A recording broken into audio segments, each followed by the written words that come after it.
লম্বা প্রশ্ন করেছেন। কোরআনে কারিমের মধ্যে আল্লাহ সুবহানাহু ওয়া তাআলা 82 জায়গারও বেশি বার উল্লেখ করেছেন নামাজের কথা, এবং আপনার মুখেও অনেকবার শুনেছি যে নামাজ ছাড়লে কুফরি। তাহলে পাঠ্যসূচি বইয়ের মধ্যে লিখেছেন 5 ওয়াক্ত নামাজ পড়া ওয়াজিব, তাহলে ওয়াজিব ছাড়লে কি কাফের হয়ে যায়? এমনি বলা হয় দাড়ি রাখা ওয়াজিব, তাহলে কেউ যদি ইচ্ছাকৃতভাবে নামাজ ছাড়ে সে যদি কাফের হয়, তাহলে দাড়ি যদি কেউ ইচ্ছা করে না রাখে তো সেও কি কাফের হবে? ওয়াজিব এবং ফরজের মধ্যে পার্থক্য কি বুঝিয়ে বলবেন। ইসলামকে শেখার চেষ্টা করুন। যে কোনো মাসলা মাসাইল এক পর্যায়ে নাই, যদিও সেগুলি ফরজ। হারাম কাজগুলি ধরে নেন, শিরিক করাও হারাম, তাই না? শিরিক করা হারাম নয়?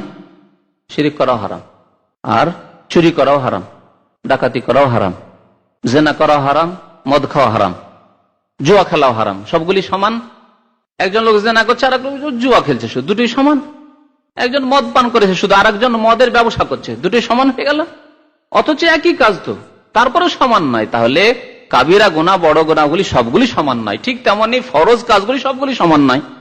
দাড়ির কথা তো রাখেন, 5টি যে ফরজ ইসলামের 5টি স্তম্ভ, কলমার শাহাদাত দান করা, তারপরে নামাজ, তারপরে যাকাত, রোজা, হজ, সবগুলি কি সমান?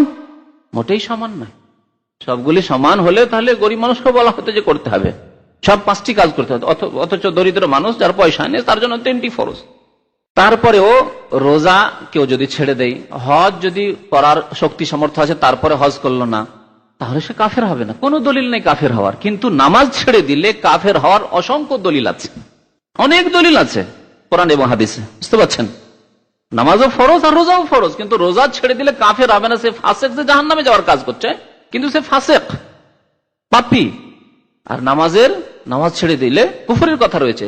তাহলে দাঁড়িয়ে রাখা যদি ওয়াজিবও হয়, ফরজও হয়, তাহলে যখন রোজা ছেড়ে দিয়ে কাফের হচ্ছে না, তাহলে দাড়ি ছেড়ে দিয়ে কেন কাফের হবে? সে মুসলমান, কিন্তু সে দুর্বল ইমানের মুসলমান, তার মধ্যে ত্রুটি রয়েছে, ত্রুটিযুক্ত মুসলমান।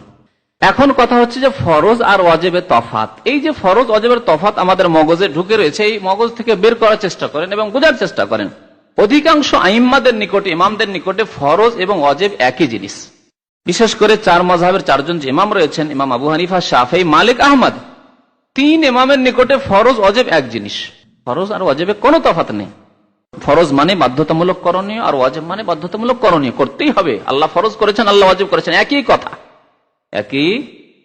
শুধু একজন ইমাম ফরজ আর ওয়াজিবে একটু তফাৎ করেছেন। কোরআনের অকট্ট দলিল দিয়ে যা ফরজ আর যা প্রমাণিত তা হচ্ছে ফরজ, আর হাদিস দ্বারা যা আদেশ করা হয়েছে গুরুত্বের সাথে তা হচ্ছে ওয়াজিব। এইভাবে তিনি তফাৎ করেছেন, কিন্তু এই তফাতের কেউ সাথ দেননি। এই উম্মতের অধিকাংশ ওলামায়ে কেরাম, আইম্মায়ে কেরাম এর সাথ দেননি যে ফরজ ওয়াজিব কোনো তফাৎ আছে। তাহলে যার নিকটে তফাৎ আছে তার নিকটে ওয়াজিবটা হচ্ছে সুন্নাতে মুআক্কাদার কাছাকাছি। আর যারা বলছেন ফরজ ওয়াজিব এক, আর তাদের সংখ্যা বেশি, সেসব ওলামারাই বেশি পৃথিবীতে। নবী সাল্লাল্লাহু আলাইহি ওয়াসাল্লামের জামানার পর সাহাবায়ে কেরামরা ফরজ ওয়াজিবের তফাতই জানতেন না। এই তো ইমামদের ইখতিলাফ হয়েছে পরে, 100, 150, 200 বছর পরে। কিন্তু ইমামদের পূর্বে সাহাবায়ে কেরাম, তাবেঈনদের যুগে ফরজ আর ওয়াজিবে কোনো তফাৎ ছিল না, একই জিনিস। তাহলে যে জিনিস ফরজ আর ওয়াজিব নয়, মানে ফরজ ওয়াজিব একই জিনিস, তা হচ্ছে সুন্নাতে মুআক্কাদা, মানে সুন্নত, কিন্তু তার তাকিদ রয়েছে। যেমন ভিতরের নামাজ, যেমন ফজরের সুন্নাত, যেমন অনেক সুন্নত কাজ আছে যেগুলি হচ্ছে তাকিদ রয়েছে। তাহলে ফরজ আর ওয়াজিবে কোনো তফাৎ নেই। এই যে বইটির কথা বললেন অনুবাদক, এই ফরজ, ওই যেহেতু আরবিতে ওয়াজিব শব্দটি আছে, যে 5 ওয়াক্ত নামাজ ওয়াজিব, তো ওয়াজিবের অনুবাদ ওয়াজিব করেছে। তিনি যদি খেয়াল রাখতেন বাংলা ভাষীদের, যে বাংলা ভাষীরা যেহেতু অধিকাংশই আবু হানিফা রাহমাতুল্লাহ মুকাল্লিদ, সুতরাং তারা ফরজ আর ওয়াজিবের তফাৎ বুঝে, তাদেরকে বোঝানোর জন্য ওই ওয়াজিবটার অর্থ ফরজ করে দেওয়া ভালো ছিল তার জন্য। কিন্তু তিনি যে অনুবাদ করেছেন, ওয়াজিবের উদ্দেশ্য আসলে ফরজ, 5 ওয়াক্ত নামাজ ফরজ, আর ফরজ মানে ওয়াজিব, আর ওয়াজিব মানেই ফরজ। বুঝতে পারছেন? এটি হচ্ছে ঠিক। জি। ফরজ ওয়াজিবের মধ্যে পার্থক্য কি? ফরজ ওয়াজিবের মধ্যে হাদিস অনুযায়ী কোনো পার্থক্য নাই। ফরজ আর ওয়াজিবের মধ্যে হাদিস অনুযায়ী কোনো পার্থক্য নেই। রাসূলুল্লাহ সাল্লাল্লাহু আলাইহি ওয়াসাল্লাম বললেন, আইয়ুহান নাস ইন্নাল্লাহা ফারাযা আলাইকুমুল হাজ্জা ফাহুজ্জু, হে মানুষ সমাজ, আল্লাহ তোমাদের উপরে হজ ফরজ করেছেন, তোমরা হজ করো। সাহাবী বললেন, আফিল কুল্লে আমিন ইয়া রাসূলুল্লাহ, প্রত্যেক বছরই কি হজ ফরজ? রাসূলুল্লাহ সাল্লাল্লাহু আলাইহি ওয়াসাল্লাম বললেন, আমি যা বলি ওইটুকু শুনে থেকে যাও, খবরদার আমার কথার মধ্যে বাড়াবাড়ি করো না। লাউ কুনতু নাম লাউ ওয়াজাবাত, আমি যদি হ্যাঁ বলতাম তাহলে প্রত্যেক বছরের হজ করা ওয়াজিব হয়ে যেত। আগে বললেন কি হজ কি করা হয়েছে? ফরজ করা হয়েছে। আল্লাহর নবী পরে বললেন কি, যদি আমি বলতাম যে হ্যাঁ প্রত্যেক বছরই ফরজ, তাহলে তোমাদের জন্য প্রত্যেক বছরই কি হয়ে যেত? ওয়াজিব হয়ে যেত। ওয়াজিব হতো না ফরজ হতো? হজ কি ওয়াজিব না ফরজ? যেটাই ফরজ সেটাই ওয়াজিব, আর যেটাই ওয়াজিব সেটাই ফরজ। যেটাই নুন সেটাই লবণ, যেটাই লবণ সেটাই নুন। কিন্তু ব্যাককল বোঝে নাই, তাই নুন 1 চামচ দিয়েছে আর লবণ 1 চামচ, তরকারি আর খাওয়া যাচ্ছে না।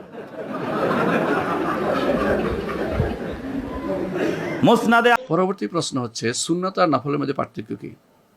সুন্নাত আর নফলের মধ্যে কোনো পার্থক্য নেই। যেটাই সুন্নত এটাই নফল। নফল অর্থ হচ্ছে অতিরিক্ত। ফরজের অতিরিক্ত যাই আছে সবই নফল। এই জন্য দেখবেন সরাবে কায়াওয়ালা তার কিতাবের মধ্যে বাবুন আল ভিতির ওয়ান নওয়াফেল, ভিতির এবং নফল, অর্থাৎ তিনি আগে ফরজের আলোচনা করে তাকে ভিতির নফল একসাথে করেছেন। হ্যাঁ, ওনার নিকট ভিতির যেহেতু মূল্যবান বেশি, এই জন্য ভিতিরকে আলাদা করেছেন। অন্যদের নিকট ভিতিরও নফলের অন্তর্ভুক্ত। অতিরিক্ত ফরজ নয়, অতিরিক্ত জিনিস। হ্যাঁ, এই অতিরিক্তের মধ্যে আবার কোনোটা গুরুত্বপূর্ণ কোনোটা অগুরুত্বপূর্ণ আছে। যেমন 12 রাকাত দিনে রাতের, এটা গুরুত্বপূর্ণ। আবার আসরের আগে 4 রাকাত এত গুরুত্বপূর্ণ না, পড়তে পারে। কিন্তু 12 রাকাতের মধ্যে গুরুত্ব এই যে কেউ যদি দিনে রাতে 12 রাকাত সালাত আদায় করে, তো তার জন্য জান্নাতে একটি ঘর, মানে প্রতিদিন একটি ঘর। সুবহানাল্লাহ। যদি জান্নাতের ঘর থাকে, আপনি জাহান্নামে থাকবেন না ইনশাআল্লাহ, আপনিও জান্নাতে যাবেন। সুতরাং আপনার এই ঈমান থাকে, সহি আকীদা থাকে, বিশুদ্ধ আকীদা থাকে, আর যদি আমলগুলি থাকে এগুলো গ্রহণযোগ্য হবে। আর যদি আপনি শিরকি আকীদায়, কুফরি আকীদায় লিপ্ত থাকেন, আল্লাহ সম্পর্কে আপনার আকীদা খারাপ থাকে, আপনি যেখানে সেখানে আল্লাহকে মনে করেন যত্র আপনি আল্লাহকে সব জায়গায় মনে করেন, তো আপনি 1000 বার যত সালাত পড়েন কোনো লাভ হবে না, আপনার সেই সালাত বেহুদা যাবে, জায়গা মতো পৌঁছে নেই। তাহলে আপনাকে আকীদা শুদ্ধ করে সামান্যতম আমলও বেশি উত্তম আপনার জন্য। আর আকীদা অশুদ্ধ থেকে লাখ লাখ কোটি কোটি আমল করে কোনো লাভ হবে না। এই জন্য আমাদের সালফে সালেহিন অর্থাৎ সাহাবায়ে কেরাম সবসময় বলতেন এটা, আল ইকতিসাদু ফি সুন্নাতে খায়রু মিনাল ইকসার মিনাল বিদআ, যে সুন্নতের মধ্যে অল্প আমল বেশি উত্তম, বেদাতের মধ্যে বেশি বেশি আমল হচ্ছে। বেদাত বা আমল কি করবেন আপনি, কোনো কাজে লাগবে না। আল্লাহ তাআলা বলছেন ওয়াকাদিমনা ইলা মা আমিলু মিন আমালিন ফাজআলনাহু হাবা'আন মানসুরা, আমরা তারা যে সমস্ত আমল করে সেগুলো দিয়ে অগ্রসর, এগুলিকে বিক্ষিপ্ত ধূলিকণায় রূপান্তরিত করে বলবে।